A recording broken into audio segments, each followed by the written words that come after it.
people are using it here in Central Florida, credit to that.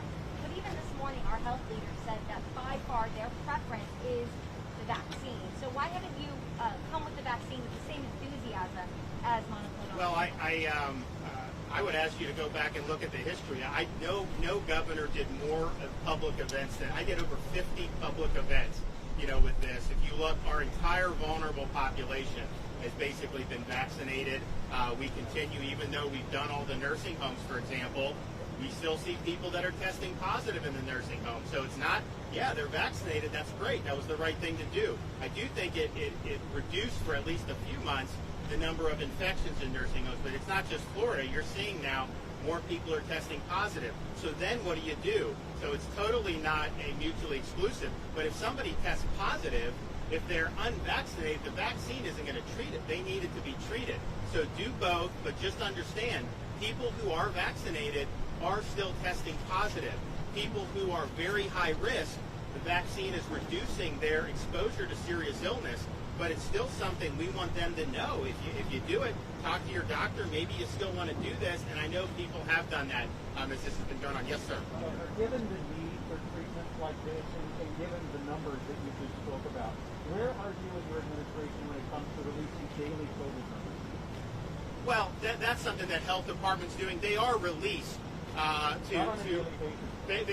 every day. CDC puts out the case numbers, and that's something that people have had access to the whole time. The Florida Department of Health is not. Anyone else? They're only releasing them every week. Why isn't the Florida Department of Health doing that? It's being released through the CDC. CDC is doing the same thing that health would do. You don't want the state to do that now. You want to move that to the feds.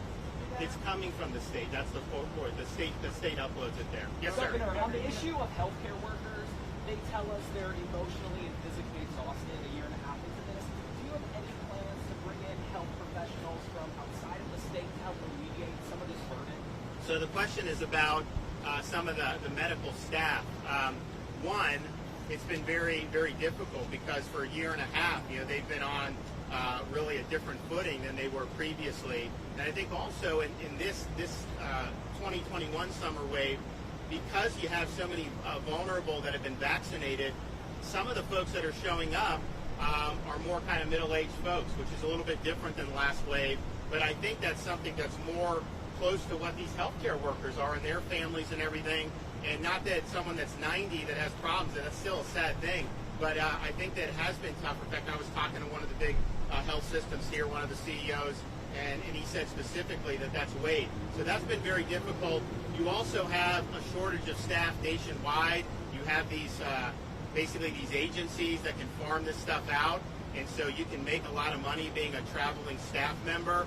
I spoke with folks in Central Florida and beyond. They all say that this is their responsibility. We did have a lot of staff that we farmed out throughout 2020, and we were happy to do that. Cost the state a lot of money, but there have been a lot of times to prepare, and I know that they're making whatever arrangements they need to do. But yeah, look, it's been they've had to bend as the census has increased with COVID, and they've had to do other things, which is kind of what they're trained to do. But I think it's going to continue to be an issue in the healthcare system just generally, because you're fighting with these staffing agencies and all this other stuff, and maybe that bubble will burst, but at least as of right now, you're seeing that not just in Florida, but around the country. Yes, this ma'am. particular site has stopped providing a Johnson & Johnson vaccine as of today. Do you know why?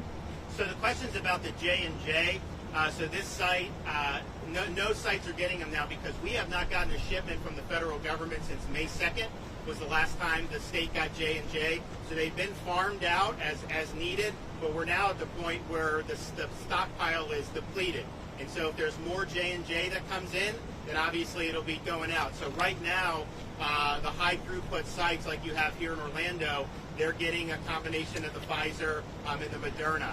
I personally, for these types of sites, I like J&J because you just go through once. That's what I got many months ago, and I think that that's a good option. So if we can get more, we obviously want to provide it for all these different sites, particularly when you're talking about people that are getting it in like a non-clinical setting. If it's a drive-through or something, it really does help to be able to have to go one time, because then logistically, we know if there's 200 people that come through to Johnson & Johnson, those are 200 people. We don't have to worry about having to be there 30 days later or 28 days or 21 days later.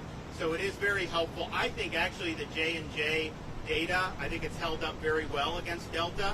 And I think it's been a really good option. So hopefully we'll be able to get some more. And as soon as we get it, we will feed these high throughput sites, no problem. Governor, All right, thanks everybody. Can you give us a Taking message so that you long give? for these We know- clinics to be set up?